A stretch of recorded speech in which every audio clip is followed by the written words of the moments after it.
There's, in all of these markets, there's one Amazon or one or two or three major communities that emerge, but not everybody has to have one.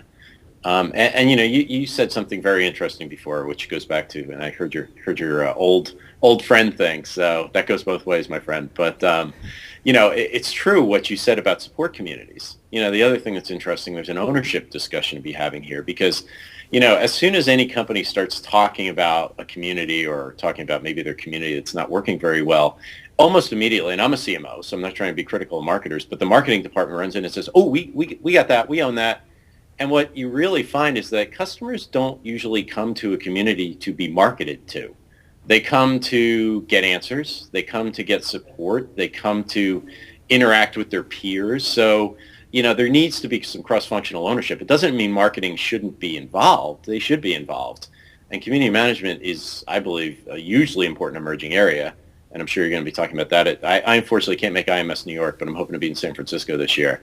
But, there should be cross-functional ownership. This should not be just a marketing project because, honestly, the failure rate of communities that I've seen, and I've seen a lot, is tied to the ones where, it's sort of held tightly by marketing, and there needs to be sharing across the organization. Well, it's like one of these, parties that are out in the suburbs selling candles or selling Tupperware or selling books or selling clothes. I mean, if there's too much selling, no one's going to want to go to the party. And if marketers aren't sophisticated enough to bring expertise and useful content and educational information into the community, then they probably shouldn't be in marketing.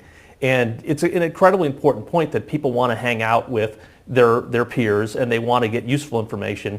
And they'll put up with a little bit of marketing. But if that content is front and center, the party is going to break up pretty quickly. Isn't that right?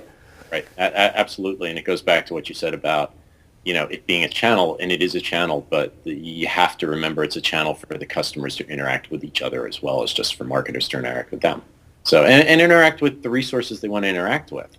And as I said, oftentimes they're there because they need answers and they need help, not because they're dying to be marketed to.